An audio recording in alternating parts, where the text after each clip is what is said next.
cuidado com os falsos profetas, mas ao mesmo tempo ele está querendo dizer também que se há o falso, há também o quê? Há o verdadeiro.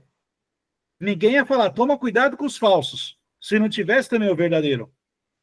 Então, nós vamos ver através do estudo de hoje, né, como identificar se um profeta, ou alguém que se fala que é profeta, ou alguém que fala que aquela tal pessoa é profeta, à luz da Bíblia, como a gente identificar se ela pode ser considerada biblicamente um profeta ou não.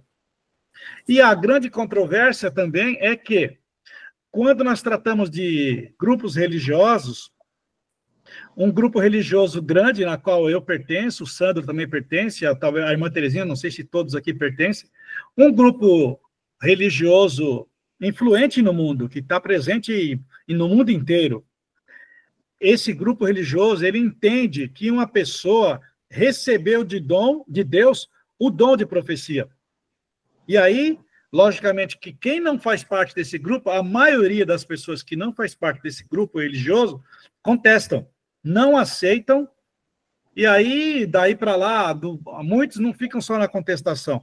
Às vezes vai para a parte da crítica, às vezes até vai para a parte da ofensa, porque não aceita aquela pessoa X que aquele grupo religioso entende como sendo um profeta. Nós vamos analisar se é possível existir profetas ainda nos nossos dias, e se essa pessoa, que esse grupo religioso, que são os adventistas do sétimo dia, creem que essa pessoa é uma pessoa inspirada por Deus, se biblicamente tem apoio ou não, ok? Então vai basear nisso aí que vai ser o nosso estudo de hoje. Eu vou colocar aqui então a apresentação na tela, e vamos lá para ela. E quando aparece a tela para vocês, eu sumo, eu não vejo mais vocês. Vocês estão vendo a tela só para me certificar que eu posso ir em frente? Sim. Todos estão vendo? Sim. Lúcia? Sim, estou. Terezinha, ok. Então vamos em frente. Bom, nós vamos falar então sobre esse dom. O que é... Temos a Rosângela agora conosco, Jailton. Voltei aqui e não entendi. Temos a Rosângela agora conosco. Ah, ok. Rosângela, seja muito bem-vinda. Estamos iniciando agora o tema desta noite, tá? Então, você, por enquanto, não perdeu nada. Vamos agora para o tema. Vamos falar, como eu disse na prévia aí, nós vamos ver o que é o dom de profecia, se ele ainda está presente nos nossos dias, ou se ele se encerrou nos dias de Cristo.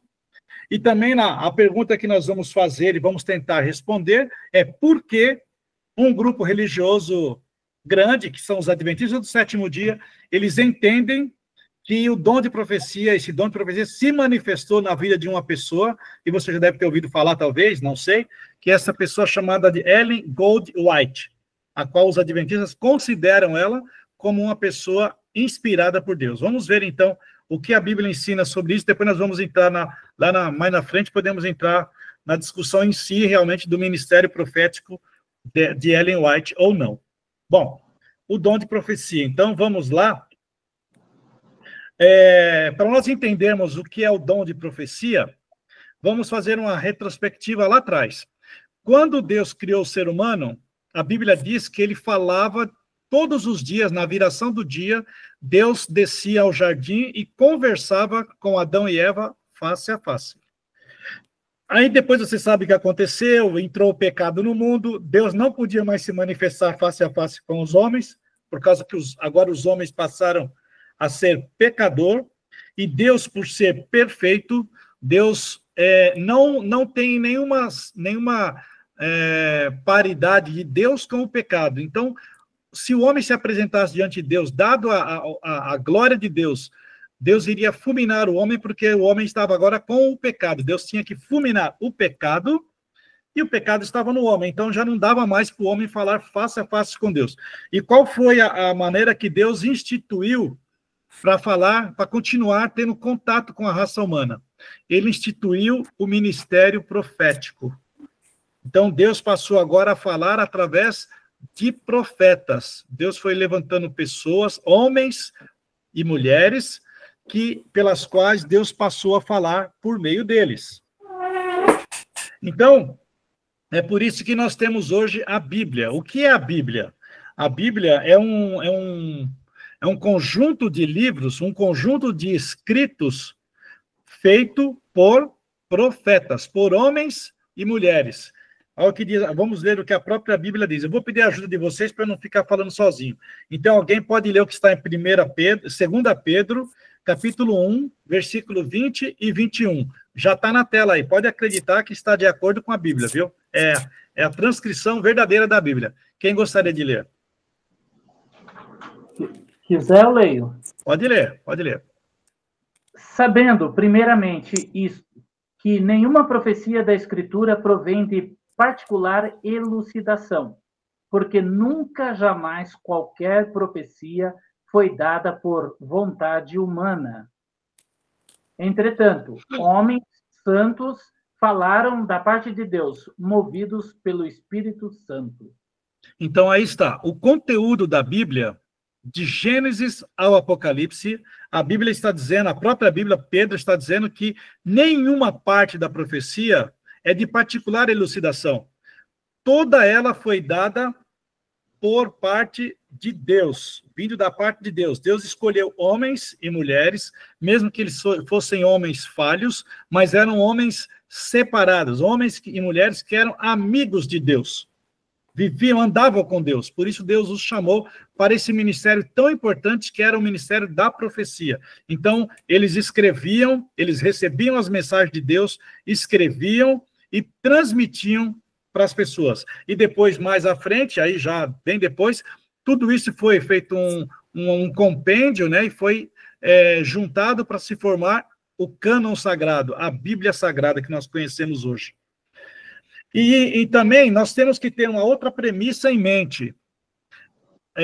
Ezequiel capítulo 3, 17, ele fala que o que o profeta, aquela pessoa que Deus escolheu, ele não fala o que ele quer. Como diz ali, ele não é de particular elucidação, ele dá a opinião dele. Não é a opinião dele. Então, uma das maneiras que Deus fala é assim, como Ezequiel 3, 17. Alguém pode ler também? Terezinha, pode ler?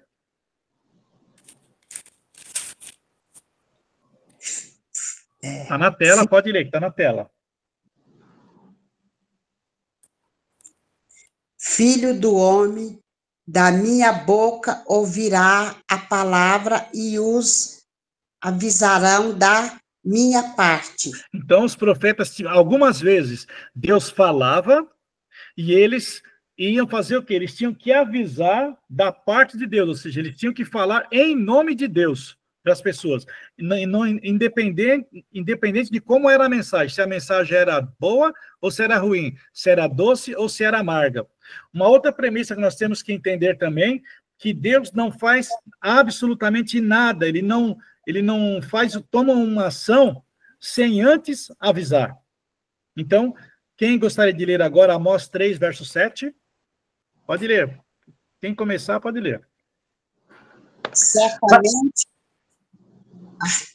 Certamente o Senhor Deus não fará coisa alguma, sem primeiro revelar o seu segredo ao seu servo, os profetas. Percebe, gente? Então, nós temos que ter essas premissas na mente para a gente entender depois, lá na frente, onde nós vamos chegar.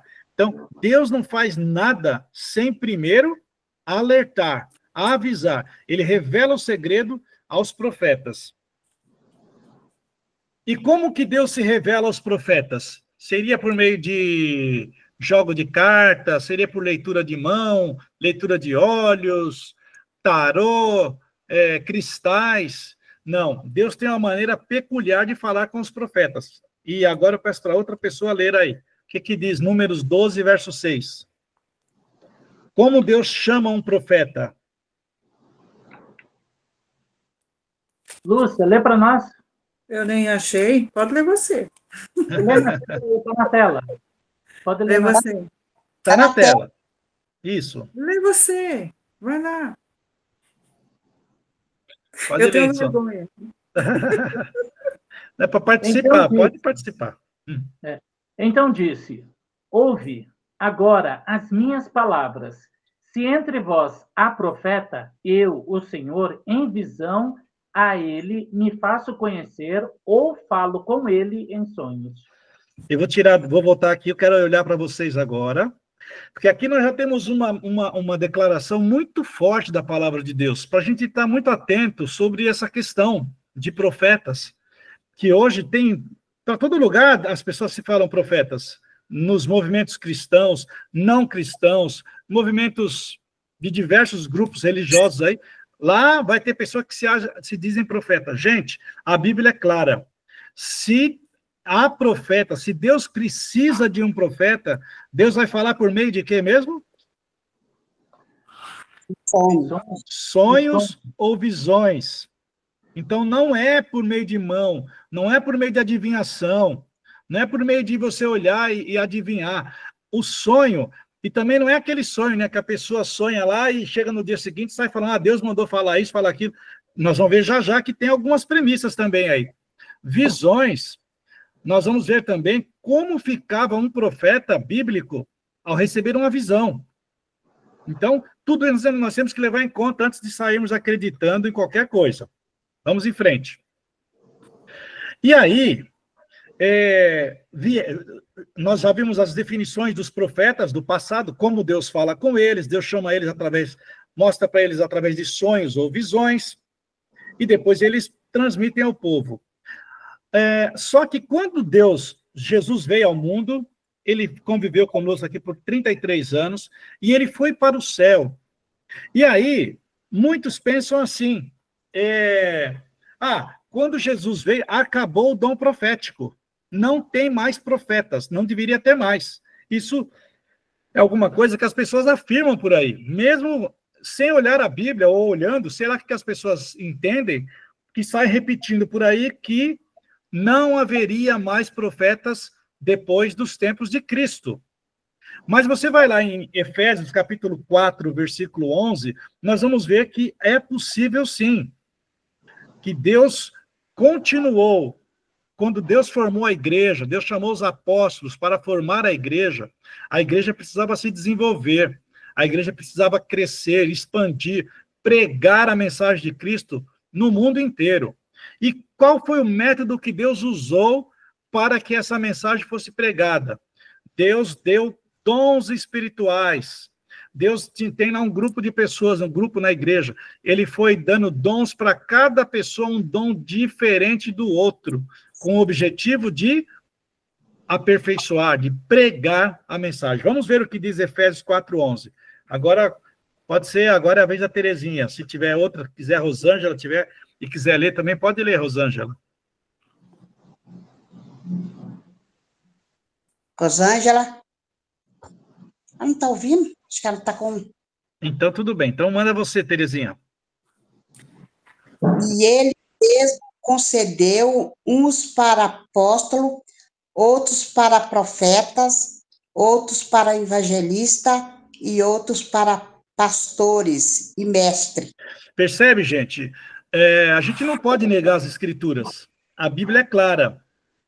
O versículo 10, se você ler aí no Efésios, está falando de Jesus. Quando ele veio aqui, ele levou cativo o cativeiro e ele deu dons aos homens. E aí Paulo começa a descrever.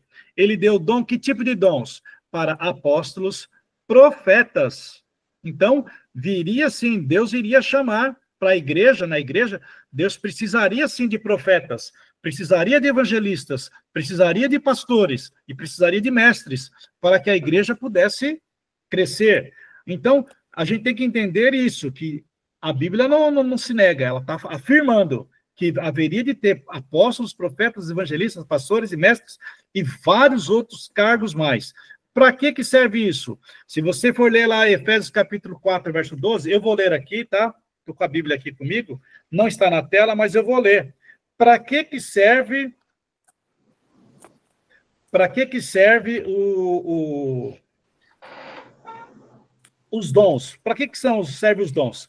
4, versículo 12. Ó, vou ler aqui, ó. Está na tela, né? Ele mesmo concedeu uns para apóstolos, profetas, para evangelistas, pastores e mestres, com vistas ao aperfeiçoamento dos santos, para o desempenho do seu serviço e para a edificação do corpo de Cristo. Então, os dons que Deus dá na igreja têm 3 propósitos: para aperfeiçoamento dos santos, para o desempenho da obra. Deus precisa que as pessoas tenham habilidades, e ele vai dando habilidades diversas para as pessoas. E para a edificação, para que a igreja seja edificada, para que, através dos dons, as pessoas possam ser edificadas. Então, o dom espiritual, ele tem esse objetivo, qualquer dom, inclusive o de profeta. Tá claro, gente? Então, qualquer dom que Deus dá não é para a pessoa se aparecer. Por exemplo, Deus me deu um dom lá, quando eu era jovem ainda, de tocar piano. Eu sempre falo, eu não tive a intenção, eu nunca sonhei em ser pianista quando eu era garoto. Mas Deus me chamou para uma obra, não sei por que Deus escolheu, Deus viu em mim que precisava de mim. E eu, graças a Deus, tenho servido a igreja ao longo dos meus últimos 40 e tantos anos, quase 50 anos, eu sirvo a igreja na música também, tocando. Então, mas não é para eu me vangloriar desse dom, é para servir, é para edificar a igreja. Então, eu uso o meu dom, eu vou ensaiar um quarteto, eu ensaio um grupo, eu ensaio um coral, eu ajudo a igreja, eu toco na igreja, para aperfeiçoamento da igreja, para edificação do corpo de Cristo. Então, o dom tem essa finalidade. E qualquer outro dom, poderia falar outros dons, ou dom que você mesmo tem. Quando você pensar no que Deus te escolheu e te deu um dom, porque todos nós temos um dom, é para essa finalidade. Lembrando, para aperfeiçoamento dos santos, ou seja, para que as pessoas cresçam, para o desempenho do seu serviço, para que você possa desempenhar, você precisa ter habilidade para fazer aquela obra, um diácono, alguém que tem habilidade de ser bom recepcionista, de receber as pessoas, ser acaloradamente receber as pessoas, alguém que tem o dom de cuidar dos pobres. Então, tem vários dons na igreja. Então, Deus dá o dom para isso. E para aperfeiçoamento da igreja, para edificação do corpo de Cristo, que é a igreja. Muito bem. E aí, a pergunta também que não quer calar. E depois dos dias de Jesus, existiam profetas? Então, nós vamos ver que existia, sim. Aquelas pessoas que falam que os apóstolos encerraram, quando Jesus foi embora para o céu, encerrou, eles estão negando a Bíblia. No livro de Atos, eles falam de algumas situações de alguns profetas. Vamos ver. Começando em Atos 11, 27. Quem gostaria de ler? Ia ter uma reunião em Antioquia. O que aconteceu? Pode ler, quem gostaria? Naqueles dias, foram alguns profetas de Jerusalém para Antioquia. Então, aí está. A igreja lá de Jerusalém, haviam profetas na igreja de Jerusalém, e eles desceram para a reunião que haveria de ter em Antioquia. Uma outra citação, Atos 21, versículo 9 e 10, fala de um outro homem, um profeta que não está na Bíblia, mas não escreveu, mas quem gostaria de ler? As filhas de Filipe aí, né? Quem gostaria de ler? Lê para nós. Eu não vou. Mena, Tinha este 4 filhas, donzela, que profetizava, demorando-nos ali alguns dias, desceu da Judéia um profeta chamado Ágabo. Percebe, gente? No livro de Atos, está falando das 4 filhas de Filipe, que elas tinham o dom de profecia também.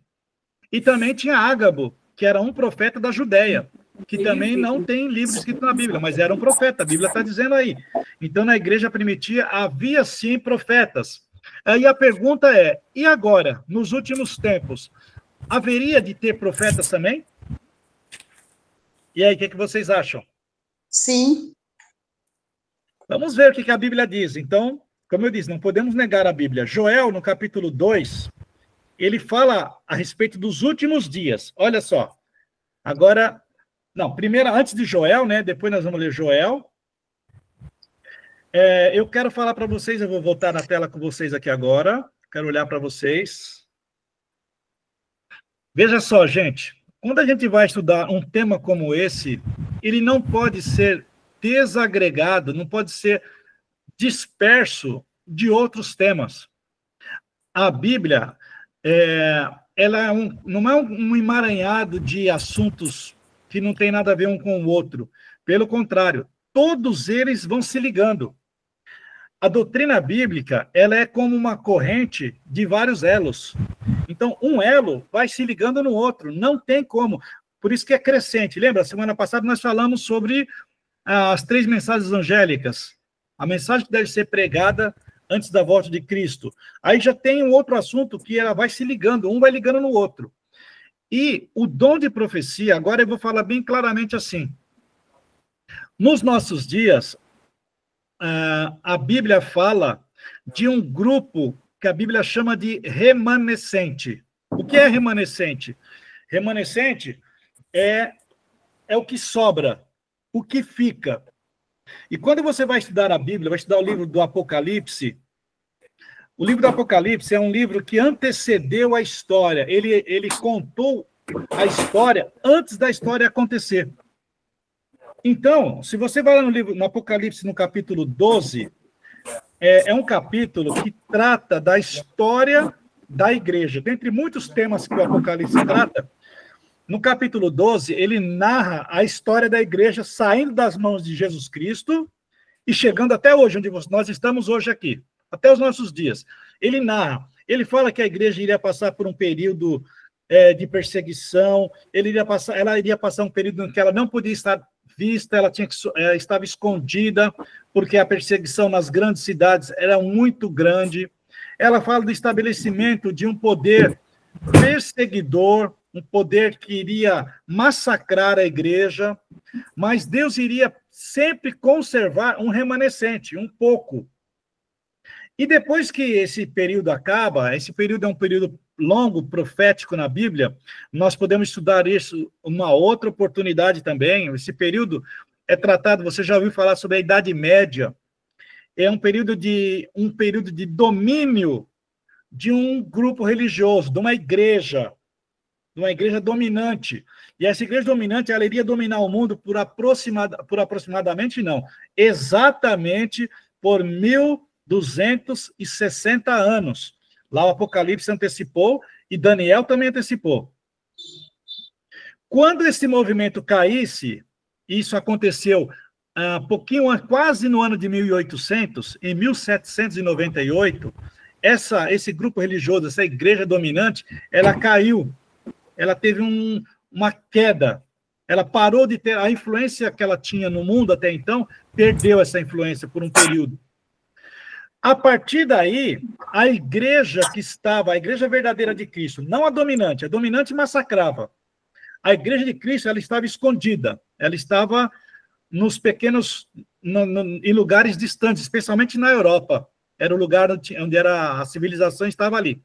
Então, na Europa, a igreja de Cristo, a igreja verdadeira, ela estava escondida, ela vivia em pequenos grupos, longe das grandes cidades, porque nas grandes cidades, a igreja dominante dominava, perseguia e matava. Todos que se opunham a qualquer dogma dela eram torturados e mortos.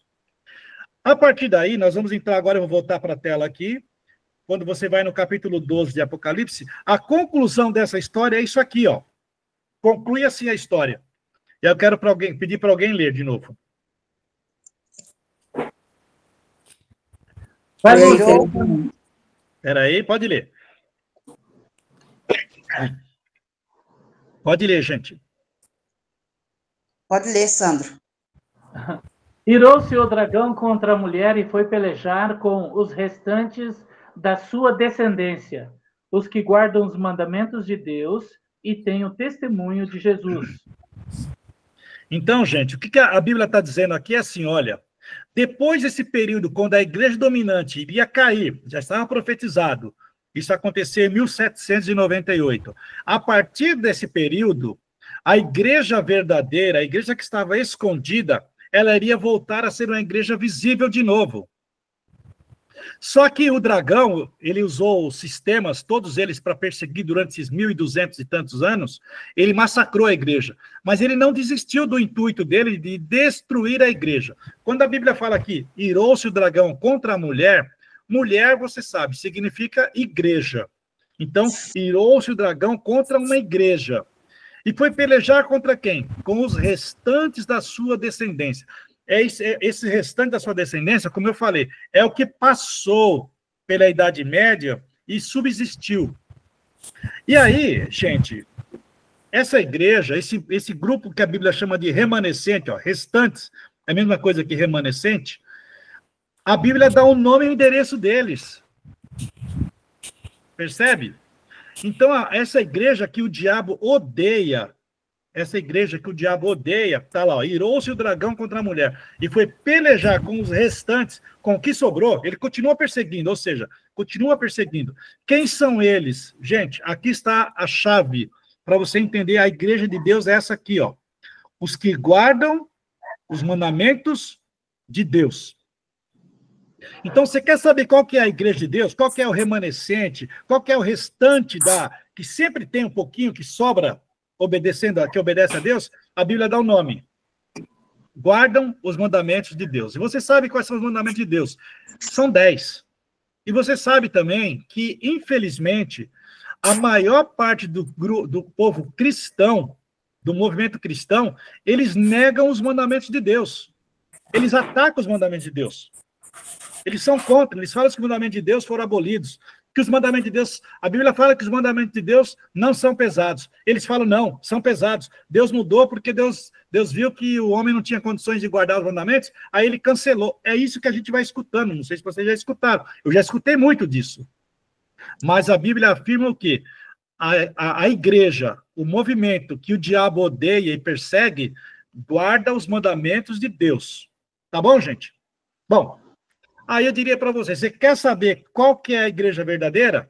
Procure uma igreja que guarda, que respeita os mandamentos de Deus. Tá claro aí, gente? Sim. Se eu parasse aqui, Sim. poderia deixar alguma coisa no ar. Mas eu não posso, porque essa igreja verdadeira, aí que está o segredinho. Ela não tem só uma sinalização. Talvez você vai conhecer, na rua da sua casa tem uma igreja. Quando não tiver duas. Porque toda a rua de São Paulo tem uma igreja, praticamente. Quase todas. Quando não tem uma, pode ter certeza que tem rua lá que tem duas, aí já compensa. Aí você vai perguntar, mas todas elas falam que são igreja de Deus, são igreja verdadeira. E como você vai saber? Bom, primeira dica, primeira pista. Você vai procurar uma igreja que guarda os mandamentos de Deus. Essa é a primeira característica, gente. Você pode achar 1, 2, 3, 4, 5, não sei quantos você vai achar. Existem quase 40 mil, mas você não vai achar muitas, não, mas vai achar algumas. 5, 4, 5, 6, 8, sei lá, não sei, 10. Mas, gente, esse remanescente, ele tem uma segunda característica, é isso que é o detalhe. Ó, guarda os mandamentos de Deus, e a segunda qual que é? Tem? A fé em Jesus. É o testemunho de Jesus. E aí você vai saber agora, o que é o testemunho de Jesus? Você pergunta para o Apocalipse também, para Jesus. Jesus vai responder lá no Apocalipse capítulo 19, verso 10. O que diz lá? Alguém pode ler? Está na tela? Testemunho de Jesus? Pois o testemunho de Jesus... Pois o testemunho de Jesus e Espírito Santo... Não, é o Espírito... É o Espírito Santo da profecia. É o Espírito da profecia. Da profecia. Então, gente, olha só, agora ficou claro, hein? Olha, vou voltar. Olha lá, ó. Irou-se o dragão contra a mulher. Ou seja, o dragão, ele odeia uma igreja. Foi pelejar com o restante dela. Quem são o restante dela? Os que guardam os mandamentos de Deus e têm o espírito de... Profecia. Profecia, gente. Então, não basta uma característica para você assumir que aquela igreja é a verdadeira, ela tem que ter o quê? As duas. As duas. Se uma igreja guarda os mandamentos, mas ela não tem o dom de profecia, não é a igreja verdadeira. Se a igreja afirma que tem o dom de profecia, mas não guarda os mandamentos, também não é a igreja verdadeira. Percebe como é importante? Por isso que é importante você entender as premissas. Agora que você já tem essa premissa na sua mente, então você vai entender o quê? Que o dom de profecia deve ser esperado sim no fim dos tempos. E Joel já dizia isso. Pode ler, alguém pode ler o que está em Joel, capítulo 2, 28. Está na tela. Terezinha. Vamos lá. E acontecerá, depois que derramarei o meu espírito sobre toda a carne, vossos filhos e vossas filhas profetizarão, vossos velhos sonharão, e vossos jovens terão visões, até sobre os servos e sobre as servas derramarei o meu espírito naquele dia. Mostrarei prodígios no céu e na terra, sangue, fogo e colunas de fumaça. O sol se converterá em trevas e a lua em sangue, antes que venha o grande e terrível dia do Senhor. Percebe aí? Joel, que escreveu isso bem antes de Cristo, 400, 500 anos antes de Cristo, ele já dizia, eu derramarei o meu espírito e vossos filhos e vossas filhas profetizarão. Ele já deu a profecia que no final dos tempos, Deus iria levantar profetas, sim. Deu alguns sinais mais, o sol, o escurecimento do sol que já aconteceu, da lua que já aconteceu, e junto com esses sinais, ele iria também chamar gente para o ministério profético. Então, nós não podemos negar isso. E agora chega nos nossos dias. Nós estamos vivendo esses últimos dias, na qual esse grupo chamado Adventista do Sétimo Dia, na qual semana passada nós falamos um pouco do surgimento dele. Como que surgiu? Surgiu ali a partir da grande decepção de 1844. A partir dali, aquele grupo, ele se aprofundou no estudo da Bíblia, e ele entendeu que aquela profecia que eles haviam entendido, o equívoco havia no fato em si, não na cronologia. A partir dali, essa igreja se organizou, e nós falamos semana passada, em 1863, ela foi organizada. E ali, já havia uma pessoa na qual ela já estava sendo, como que eu diria, agraciada com um dom. E esse dom é o dom de profecia. Quem era essa pessoa? É justamente a pessoa chamada Ellen Gold White. Eu vou relembrar um pouquinho da história, nós falamos semana passada, mas só para você relembrar. Lembre-se, em 1844, em outubro, quando teve o grande desapontamento, ela tinha 16 anos. Em dezembro do mesmo ano, ou seja, ela completou 17 anos em novembro. Em dezembro, 2 meses depois do desapontamento, ela teve uma visão. A primeira visão que ela teve foi em dezembro, 2 meses depois do desapontamento. E a partir dali, Deus a chamou para esse ministério. Ela teve, vou avançar um pouquinho, ela teve aproximadamente 2.000 entre sonhos e visões. E eu vou voltar na tela aqui, vou explicar para vocês, cada vez que ela tinha uma visão, como ela ficava. Então, não é pouco. Sonhos e visões, quase 2.000. Aproximadamente 2.000. Ela viveu desde os 17 anos, com o ministério profético, que ela recebeu o dom aos 17, e ela viveu, até o fim da vida, ela morreu com 87 para 88 anos, ou seja, foram quase 71 anos de ministério profético, onde ela recebeu inúmeras visões, sonhos, e escreveu dezenas de livros, escreveu artigos sobre todo tipo de assunto que você imaginar. E agora eu quero voltar para você. Agora, aquela pergunta que nós fizemos inicialmente. A Bíblia fala que você, em 1 Tessalonicenses 5, 19, 21, eu vou ler aqui para ganharmos tempo, né? Nosso tempo está avançando. Não apagueis o espírito, não desprezeis as profecias, julgai todas as coisas, retende o que é bom. Aquilo que nós temos que fazer não é julgar, que nem as pessoas fazem hoje. As pessoas não conhecem o ministério de Ellen White, nunca leram um livro, nunca pararam para fazer uma leitura, e aí vai repetindo o que alguns falam, um critica e a pessoa julga. Então, você deve julgar depois de você avaliar. Não despreza. avalia, procura entender, procura ler, procura ver, e depois sim você vai fazer o julgamento e você vai reter o que é bom.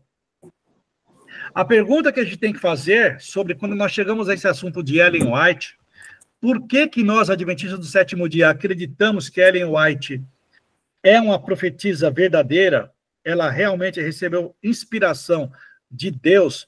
Nós temos que, não é uma conclusão tola, uma conclusão assim, foi testada, nós temos que ver se ela passa nos testes bíblicos, e nós vamos colocar na tela aqui agora algumas situações que a Bíblia fala de um profeta, e nós vamos ver se Ellen White passa nesse teste, se realmente ela passou ou não. Tá bom, gente? Então, eu vou voltar aqui, vamos lá. Olha só, as provas de um verdadeiro profeta. A Bíblia dá várias evidências, provas espirituais de um profeta verdadeiro e provas físicas. Está aqui do lado direito da tela, né? Provas físicas de um profeta verdadeiro. Tem numa segunda tela, também tem bastante coisa. Olha, as provas espirituais e as provas físicas. E está na Bíblia para a gente conferir. Bom, o nosso tempo aqui, gente, é curto. Falta 10 minutos para a gente encerrar. Eu vou mandar depois isso aqui, eu posso mandar para vocês esse estudo, e vocês podem pegar a Bíblia de vocês e comparar isso aqui que está aqui na tela, olha. Primeiro, por exemplo, provas espirituais. A primeira prova espiritual, um profeta, ele deve falar de acordo com a palavra de Deus. Isso estará em Isaías, capítulo 8, verso 20. Um profeta, as suas advertências têm que se cumprir. Está lá em Jeremias 28, verso 9. Se ele falar uma coisa e acontecer outra, ele não é profeta verdadeiro. Um profeta mostra a verdade de Deus às pessoas, não a verdade dele, a de Deus. Está lá em Deuteronômio, primeiro aí. Se um profeta fala de coisas que é dele, opinião dele, particulares dele, não é de Deus. Um profeta, ele estimula as pessoas a obedecerem os mandamentos de Deus. Então, qualquer pessoa que se diga profeta e nega os 10 mandamentos, gente, pula fora. Não é profeta de Deus, a Bíblia é clara. Ele não está em harmonia com a palavra de Deus. O que mais? Um profeta, né? O que mais? A obra do profeta sempre dá bons frutos. Gente, o que você mais vê hoje na mídia, né? Quantas pessoas aí que se dizem apóstolos, profeta de Deus, não sei o quê, envolvido em escândalos, em coisas absurdas. Pula fora, não é de Deus. Jesus fala, nem todo que me diz Senhor, Senhor, entrar no reino dos céus. Mas naquele dia muitos dirão, em teu nome eu profetizei, em teu nome eu curei, em teu nome não sei o quê. Jesus vai responder o quê? Nunca te conheci. Então a gente tem que ver essas evidências bíblicas e checar. Também a sexta coisa, um profeta verdadeiro, ele confessa que Cristo virá em carne.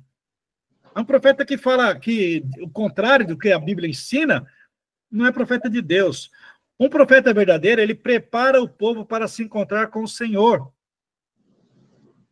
Então, gente, todas essas evidências aqui, as evidências espirituais, essas provas espirituais, para os contemporâneos de Ellen White, vou voltar aqui, quero ver vocês, os contemporâneos de Ellen White, as biografias que fizeram, que tem dela, ela passa em todos esses testes. Era uma pessoa que ela nunca se envolveu em escândalo nenhum. Ela era falha e pecadora como nós somos. Ela não era infalível, não, tá? Ela era gente como nós, falível como nós. Mas a vida dela sempre foi um exemplo de oração. Ela levava as pessoas a Deus. Ela sempre conduzia as pessoas a Deus. Os escritos delas, todos conduzem as pessoas a Deus. Nunca desvia as pessoas da Bíblia. Pelo contrário, estimula as pessoas a irem para a Bíblia. Bom, provas físicas, gente. Olha só, agora aqui, então, gente, se você partir para as provas físicas, você vai eliminar muito a maioria do que dizem ser profetas por aí. Primeiro, Daniel 8, versículo 10, capítulo 10, 8, 16, 17, ele menciona ali que os profetas, quando está recebendo uma visão, ele perde todas as forças naturais. Ele recebe força sobrenatural, ele só está ali em pé ou sentado porque ele está recebendo força sobrenatural. Enquanto ele está em visão, embora ele mantenha os olhos abertos, mas ele não está enxergando nada do que está ao seu redor. Ele não está sabendo de nada do que está acontecendo ali, mesmo com os olhos abertos. Também, Daniel 10:17, ele não respira. Ele fala, às vezes, sem respirar. Ele fala, ele tem a língua dele, está controlada pelo Senhor. Não é ele que fala. A língua dele, naquele momento, enquanto ele está em visão, ele tem a língua controlada pelo Senhor. E ele não tem consciência daquilo que o cerca. Gente, foram quase 2.000 visões e sonhos que Ellen White teve, e todas elas atestadas pelos seus contemporâneos, que foi dessa maneira. Cada vez que ela ia receber a visão, as pessoas entendiam que ela estava recebendo uma visão, porque ficou um hábito para ela, e foi assim que Deus colocou para ela. Ela repetia a palavra glória 3 vezes. Quando ela repetia glória, glória, glória, era sinal que ela estava entrando em visão. E aí as pessoas vinham, teve médicos que iam lá, pegavam na pulsação dela, sabe, pessoas descrentes, que colocavam o espelho no nariz dela, assim, para ver se ela estava respirando.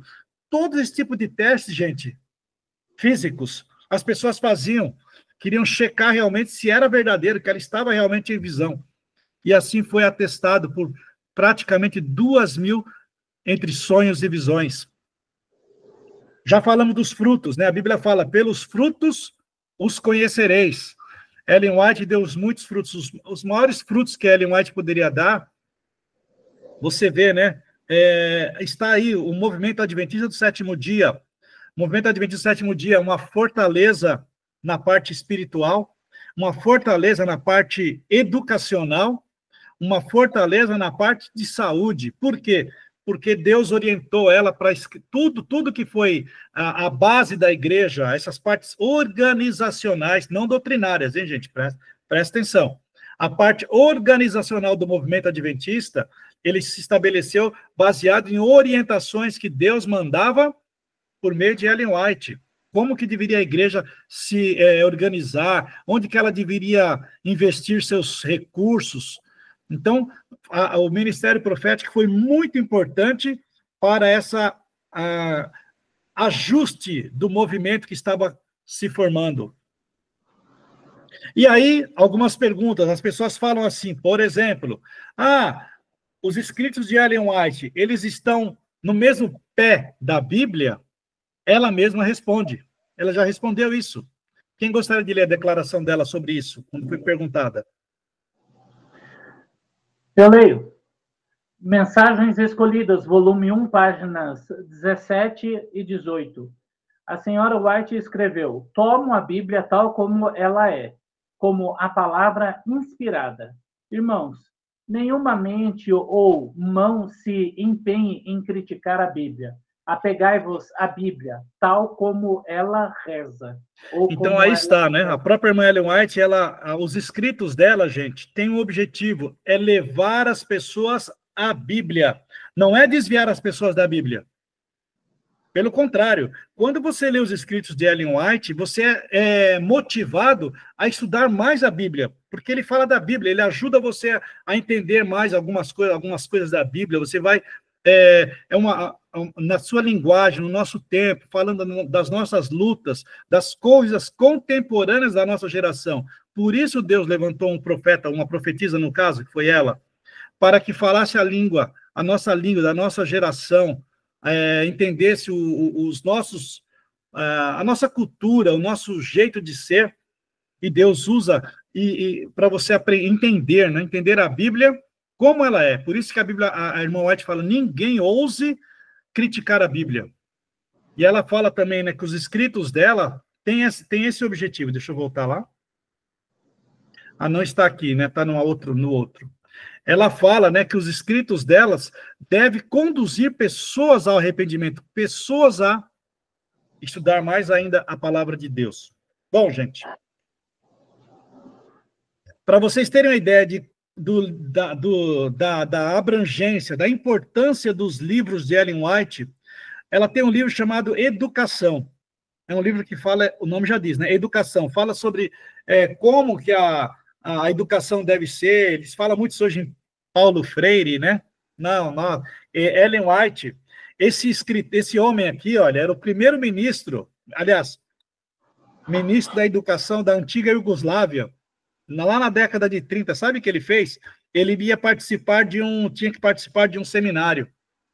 Ele pegou o livro de Ellen White todinho, copiou e publicou o livro Educação como sendo seu, gente. E ele foi aclamado, ele foi condecorado, mas depois foi mostrado que, na verdade, aquele livro era um livro de Ellen White. Ele recebeu todas as honras, mas pouco tempo depois ele ficou mal para ele, né? Porque foi mostrado que aquele livro nada mais era do que o livro Educação de Ellen White. Então, gente... Ele plagiou o livro. Ele plagiou todinho o livro. Gente, eu quero dizer para vocês assim, com isso nós encerramos aqui o nosso estudo, nós temos apenas 1 minuto, vou voltar aqui, vou parar o compartilhamento, vou voltar aqui com vocês.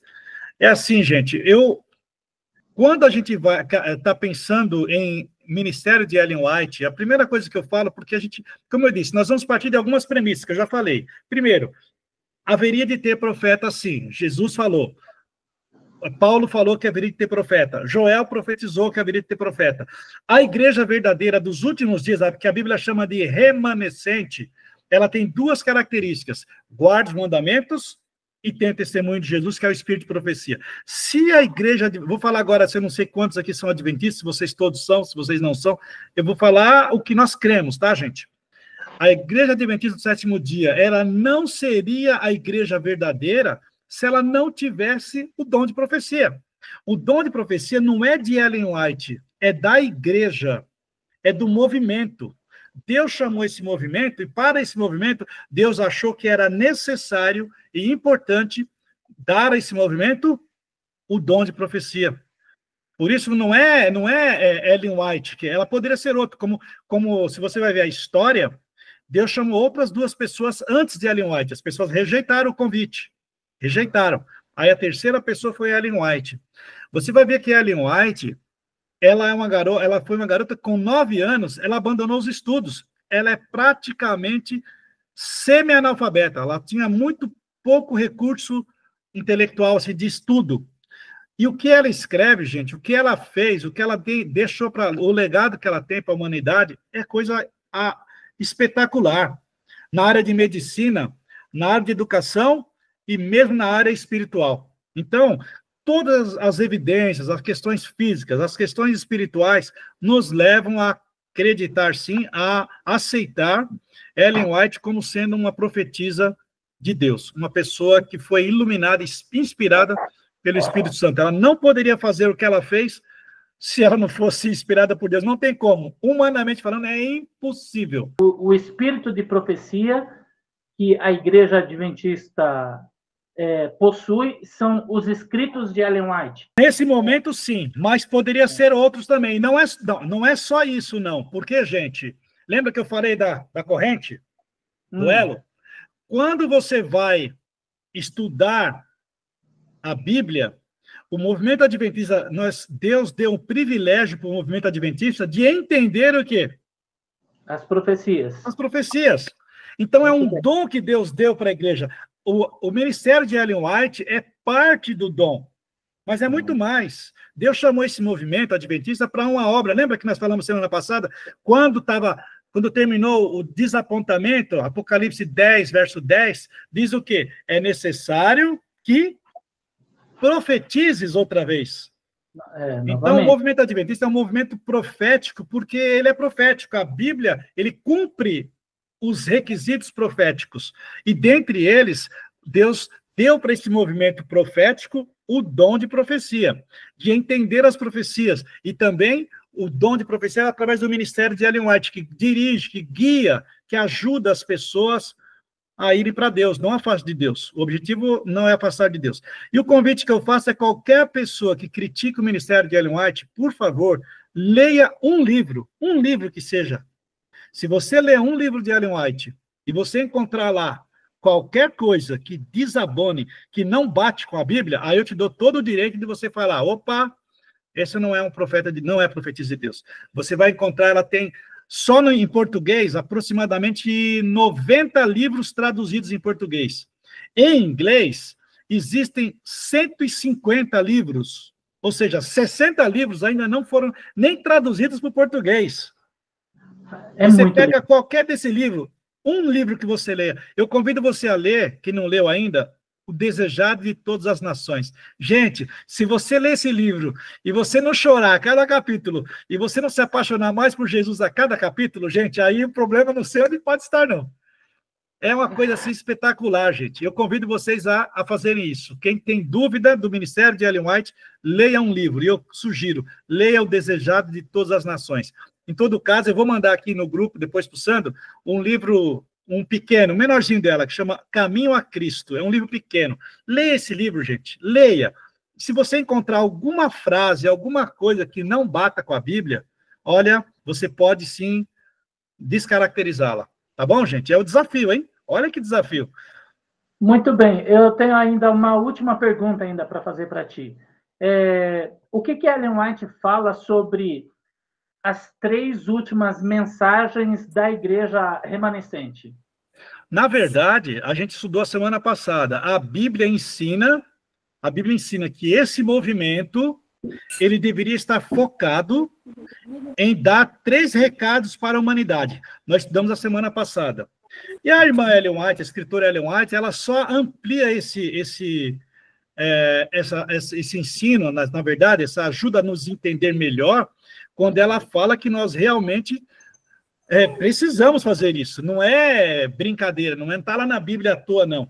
Então, ela incentiva realmente ao movimento a focar, totalmente focado. Ela fala que nada deveria desviar nossa mente do que não seja as 3 mensagens. Porque as 3 mensagens falam de coisas que, lembra que eu falei do período de domínio da igreja dominante lá?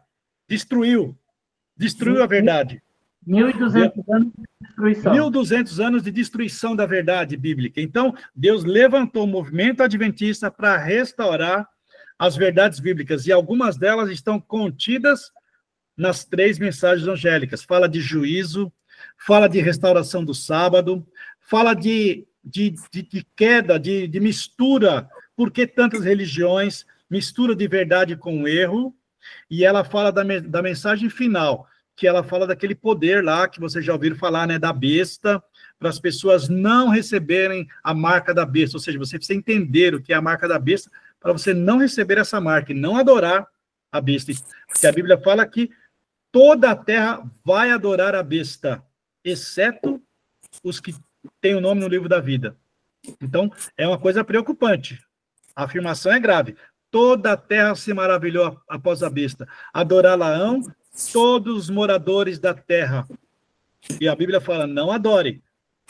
Ao mesmo tempo que ela está profetizando que todo mundo vai adorar, ela faz um apelo para a gente, não adorem a besta, não recebam a sua marca. Então, é um dever nosso, como adventistas, abrir a Bíblia e explicar para as pessoas o que é a besta e o que é a marca da besta, para as pessoas não adorarem e não a receberem. Então, muito bom. Ô, Jailton, muito obrigado mais uma vez. Esse foi um estudo maravilhoso. Eu acredito que, pelo menos para mim, ele foi bastante edificante. Agora seja louvado. Mais uma vez te agradeço, Jailton, pela disponibilidade sua aí, que foi fantástica, o estudo maravilhoso. Eu espero que você se convide a estar aqui com a gente mais vezes e ainda trazendo estudos como este. Tá bom. Deixa mais para frente e faz, quem sabe uma outra nessa linha também, a hora que você quiser, tá bom? Mais para frente marca de novo. Falar aí sobre essa parte que nós falamos, né? Sobre sobre a besta, o que é a besta e assim por diante. Vamos lá. Marca da besta, sempre temas que chamam a atenção, né?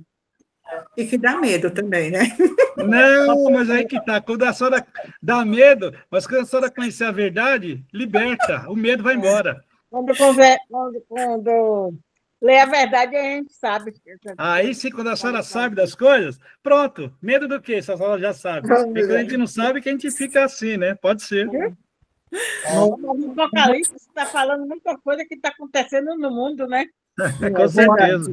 Inclusive, Muitas coisas que estão acontecendo, que o Apocalipse diz tudo.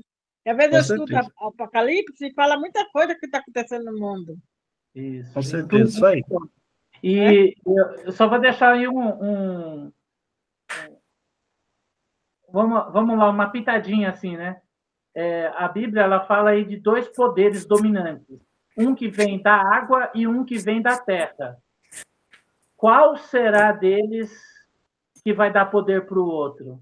E qual deles que vai rugir aí como um leão sobre todo o povo?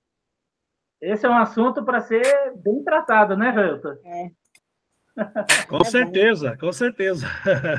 Muito bem. Vamos. Vai assustar a irmã Lúcia, mas depois que acabar o estudo, a irmã Lúcia vai ver que o leão virou um gatinho, viu, irmã Lúcia? É verdade, né? Vamos orar, então. E agradecer a Deus pela essa grande bênção aí do Jailton ter trazido esse estudo aí para nós. Deus seja louvado, bem, obrigado. Amém. Vamos Tá, orar. vamos. Senhor Deus, nosso Pai, muito obrigado, Senhor, mais uma vez, Senhor, permitir nos reunirmos nesse grupo para estudarmos a Tua Palavra. Senhor Deus, nós vimos aqui, é um assunto tão importante, que o Senhor tão bondosamente concedeu esse privilégio, né, esse dom maravilhoso para a sua igreja, que é o dom de profecia, o dom de podermos entender a Tua Palavra, podermos receber iluminações, orientações tão preciosas através do ministério de Ellen White, que nos ajuda a amar mais o Senhor, nos ajuda a amarmos a Tua Palavra e a crescermos na fé e no Teu conhecimento. Que o Senhor abençoe cada pessoa que esteve aqui conosco, abençoe suas famílias também, que nós possamos ter um sábado feliz e agradável. Abençoe o Sandro também, que está cuidando desse projeto, que o Senhor o abençoe, que ele possa sempre ter persistência de levar a Tua Palavra a muitas pessoas. Amém. Nos dê um feliz sábado, mais uma vez te pedimos, em nome de Jesus. Amém. Amém.